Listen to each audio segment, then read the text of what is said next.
Los Angeles এখন শুধু প্রতিবাদের নগরী নয়, এক বিশাল মানবিক ও অর্থনৈতিক চিত্রপট। অভিবাসন বিরোধী তল্লাশির বিরুদ্ধে শুরু হওয়া আন্দোলন শুক্রবার থেকে ছড়িয়ে পড়ছে শহরের প্রতিটি কোণায়। হাজার হাজার মানুষ রাস্তায় নেমে দাবি জানাচ্ছে immigration and customs enforcement ICE বাতিল করার।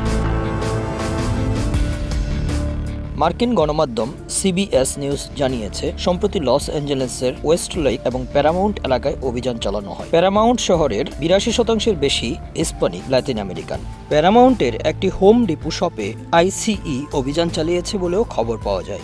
সেখান থেকেই আন্দোলনের শুরু।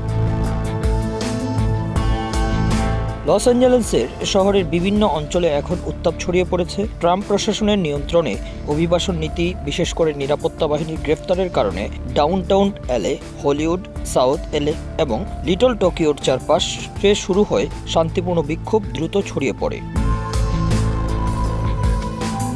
ডোনাল্ড ট্রাম্প আন্দোলন দমাতে 2000 ন্যাশনাল গার্ড এবং 700 মেরিন সেনা মোতায়েনের আদেশ দিয়েছেন। রোববার রাতেই ডাউনটাউনে 10 ঘন্টার কারফিউ জারি করেন মেয়র কারেন ব্যাস।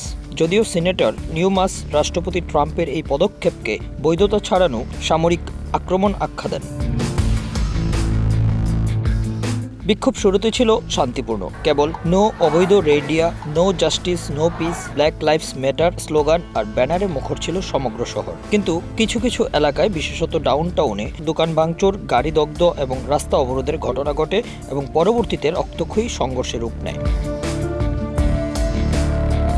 যুক্তরাষ্ট্রের লস অ্যাঞ্জেলেসে অভিবাসন বিরোধী অভিযানকে কেন্দ্র করে শুরু হওয়া বিক্ষোভ দমনে ন্যাশনাল গার্ড মোতায়েন করেছেন দেশটির প্রেসিডেন্ট ডোনাল্ড ট্রাম্প। তার এই সিদ্ধান্তের সমালোচনা করছেন অনেকে, তবে নিজের সিদ্ধান্তকে তিনি বেশ গুরুত্ব দিয়ে বলছেন, তিনি এমনটা না করলে পুরো লস অ্যাঞ্জেলেস ধ্বংস হয়ে যেত।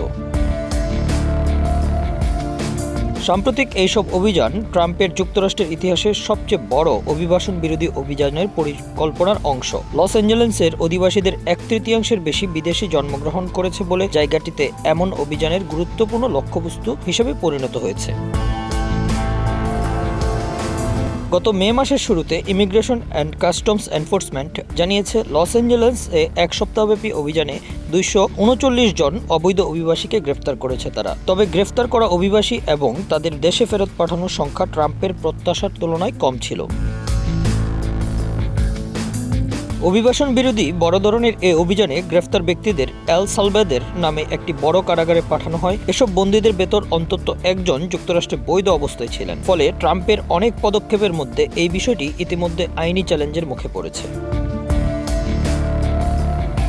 মূলত ডোনাল্ড ট্রাম্পের এই অভিবাসন বিরোধী নীতির ফলে আমেরিকায় যারা অবৈধভাবে বসবাস করছেন তাদের কপাল পুড়বে। কিন্তু সেখানে আন্দোলনকারীদের সঙ্গে রক্তক্ষয়ী সংঘর্ষ ট্রাম্প প্রশাসনকে নতুন করে চ্যালেঞ্জের মুখে ফেলতে পারে বলে মনে করছেন সংশ্লিষ্টরা।